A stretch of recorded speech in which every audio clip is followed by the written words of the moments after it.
Wild Moon Sessions podcast. My name is Bexy, and today I felt really called to talk about sovereignty, body sovereignty, and what this means. I've been really digging into this over the past couple of days, and I think that at this moment in time in the universe and our world, it's really important to understand the notion of body sovereignty, the notion of sovereignty generally, and how this impacts and affects you, how this can empower you to know what your choice and power is in your life. And for me, that is so important, so important. And it also really beautifully illustrates why boundaries, why responsibility, why commitment, and why autonomy all link to this very beautiful way of being that you can cultivate with yourself. So, body sovereignty. What do I mean by this? What do I mean by sovereignty? Sovereignty is all about us each having these individual physical forms. We are all energetically connected. That goes without saying, but we all have these individual bodies which we get to decide how we relate to, how we express with, and how we really connect with our outside world and connect with other human beings. Now, our bodies are truly, the relationship with our bodies says so much about who we are and how we have been educated about this world. And the sovereign part of you is the part of you that is quite undefinable. It's your intuition, it's your gut, it is the non-negotiable part of yourself that you know, that you are anchored in, that you are grounded in. And why is the notion of body sovereignty and sovereignty in general so important? It's because no matter what, this is the part of you that is consistent throughout. This is your divine will. This is your free will. This is your choice. This is your power. And this is your place of power. And to know that sovereignty is yours and only yours, and that anybody else's sovereignty is theirs and only theirs, that allows you to be so much more directive, clear, and detached to the way that we relate to one another. So, why sovereignty and body sovereignty? Let me just link those two together as we talk now. So, body sovereignty is a literal how we relate to our bodies, our divine will with reference to our bodies. So this is when we decide what we put in our bodies. We decide how we interact with our environment. We decide what is allowed into our environment. We decide what is healthy, what is unhealthy for us. We decide, there are so many things within body sovereignty, but ultimately the body sovereignty is all about choice. And it's all about empowering choice for your body. Now, in that essence, we have 7.7 billion bodies on this planet that are all different, and that all act from different experiences, and that all have these very embedded, inherent wisdoms within them. Now, in that sense, there are 7.7 billion variations of divine will, of free will, of choice, with reference to bodies and sovereignty in general. And with that, we have to acknowledge that our uniqueness is our power, and our body uniqueness is our power. And our body can give us so many answers to the questions that we have in life and about life. And this is where true body sovereignty can become an act of empowerment. Now, I do want to just rest upon body dissociation and disempowerment. So when we disassociate from our bodies, we become less connected to this sovereign power, to this choice. We might be in victimhood. We might be ignoring or abandoning parts of ourselves that we're not really even aware of. We might not be aware that we're doing it. But this essentially takes us away from embodying our full power. And what do I mean by that? I mean feeling what is right for you in your body. Not thinking, not logicalizing, not trying to over-stimulate our brain, but actually coming down into our heart, coming down into our gut, feeling what it is in our body, what our body wants. A full body yes, tingles all over your body. All of these conversations that you get to have with your body. Now, dissociative body patterns are something that can be created through this idea that one choice is right for everyone. And as I've just mentioned, we have 7.7 billion variations of bodies on this planet. And if and when a person is empowered in their body sovereignty, they know exactly what is right for their body. They know exactly what they're going to put in their body. They know exactly how much hydration they need. They know exactly what foods they need. They know exactly what energies they will welcome into their life. And they know exactly what they are willing and not willing to have within their environment. And this is ultimately where we get to step into our responsibility for ourselves, our environment, our health, our wealth, our abundance. And that is power. That's choice. And the 4 elements of sovereignty encompassed with sovereignty is sovereignty, responsibility, commitment, and autonomy. And all of these are interchangeable, interlinked, and they absolutely feed one another. And the reason why these are such important elements is that when we take responsibility for our environment, when we take responsibility for our choices, we step from being a victim or a child into adulthood. We truly understand that when we make a choice, we are responsible for that choice. And nobody else can make the choice for us. So taking that responsibility is so empowering for us. And when we think about bodies, a lot of people feel as though they are a byproduct of their genetics. Or they might feel like they are a victim of their genetics and their genetic makeup. Now, more and moreover, there are more clinicians and practitioners that are coming out with more information about epigenetics. And if you do not know about epigenetics, I really, really, really encourage you to look into Bruce Lipton and the biology of belief. And he is an ex-Stanford professor. He's an incredibly intelligent man. And he talks about how our genes react to our environment. Our genes express according to our experience of our environment, according to our perception.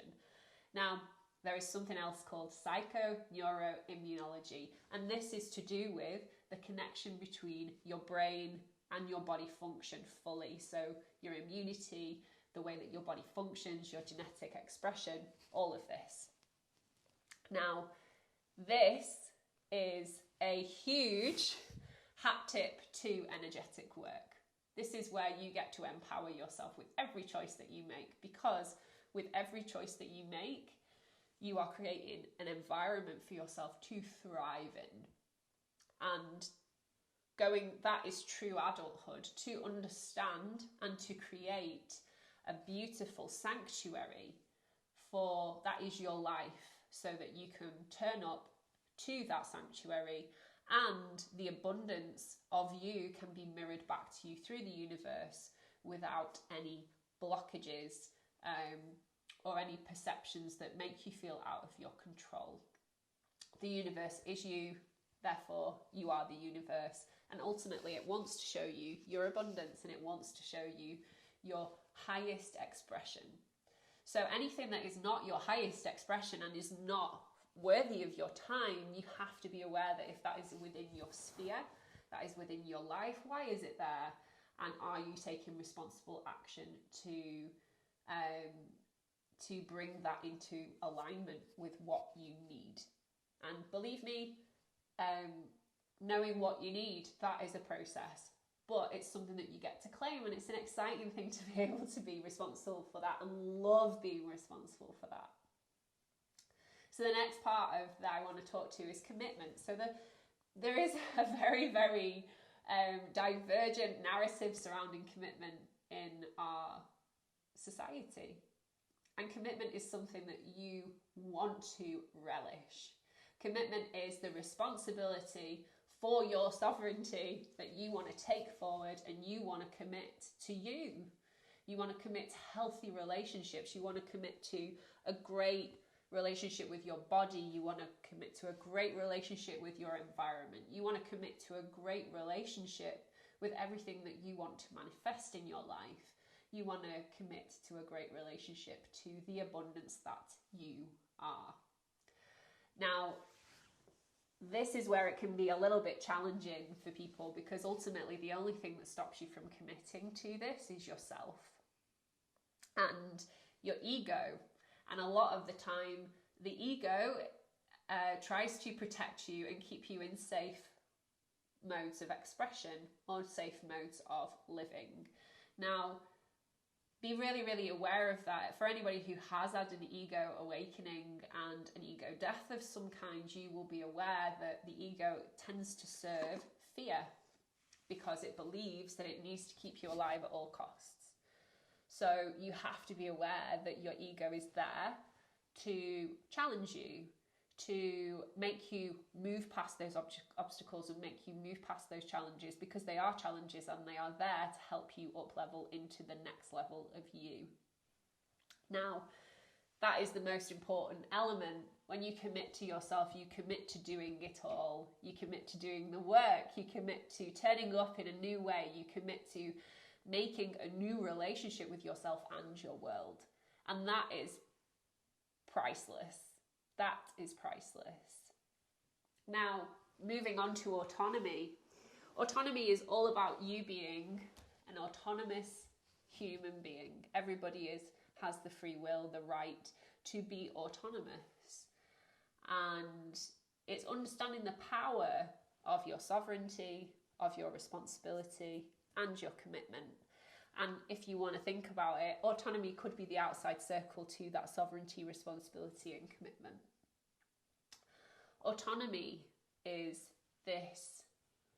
So I'm in education, and one of the most desirable skills of a person is for them to be an autonomous learner and an autonomous individual, a responsible adult. Somebody that is responsible for their learning, somebody that is responsible for their process, somebody who is accountable. And autonomy really is about that. It's about understanding you as an entity that drives yourself forward, that understands that you can enact everything that you want to enact for yourself, and in the same moment, you don't get to affect anybody else with that. You make your decisions, and that has a ripple effect, but you don't get to have a say on anybody else's perspective. Now, this can be difficult and challenging for people, but that sense of autonomy is what encircles every value, commitment, non-negotiable element of your life. It's the thing that keeps you aligned. It's the thing that allows you to be a human that can hold different opinions in your hands and put them down, knowing that your sovereign, heart feeling, gut feeling, logicalization, intelligence, your divine intelligence is the right answer. To not be able to give anybody else room to speak about their opinion, that is an out of balance. That's autonomy that's out of balance. That's thinking that you get to have an opinion on other people's lives, which quite clearly you don't, and you can wrap yourself up into knots and place your energy in places that you do not need to by having these opinions. And they're just opinions. You don't get to enact, you don't get to force anybody or coerce or manipulate anybody else into your way of thinking. It's about you being able to respect others. It's about respecting that autonomous line and knowing that they are a divine human being and they have their right to their own opinion and feeling, and that their divine will is just as divine as yours. So why at this moment am I talking about sovereignty? In the previous episode, I spoke to Nikki Nevins about deep listening being truly healing and our capacity for listening generally. And I want to say that whether it's sovereignty and body sovereignty, whether it's this divine will in you that disagrees with somebody that's telling you something, or somebody's giving you an opinion on your life and you've not asked for it, I am empowering you to know that that is their karma. You are not responsible for somebody else's projected opinions and somebody else projecting their limitation upon you. Judgment is a reflection of somebody else's way that they talk to themselves. So it's never a personal thing, and it's not to be taken personally. But I just want to empower you to come back to your own sovereignty, come back to your own divine will, come back to that level of responsibility that you have for your energy and that you have for your body and your environment, knowing that you are taking care of yourself and you are turning up doing your best and you're looking at, you know, what is right for you, and that nobody else gets to have an opinion on that. So in deep love and reverence for who you are at this moment in your life, for deep reverence for who I am, for deep reverence for the 7.7 billion people on this planet, we have to bow to that within one another. We have to respect one another's sovereignty, and we get to choose that as we move through each and every day. So with deep reverence for you, with deep reverence for everything that you are, I thank you for listening. And I'm going to be coming back to the topic of body sovereignty. I would love to get practitioners on here to talk about body sovereignty, because I think that it is one of the most important aspects of any empowerment journey, any journey back to yourself, because ultimately you have every power within your grasp, and you just have to claim it for yourself, claim your greatness, and claim the greatest expression of yourself. Please do go and subscribe below, and please share this with as many people as you feel it would benefit them. Or if you feel it would benefit them, you can actually as well support me on Patreon. Go and buy me a coffee, help me continue these conversations, because this is something that I am so passionate about, and I value you, I appreciate you. I would love to hear from you as well, so do get in touch. Take care of you till next time. Sending you lots of love, empowerment, sovereignty, discernment, and divine will connection to you.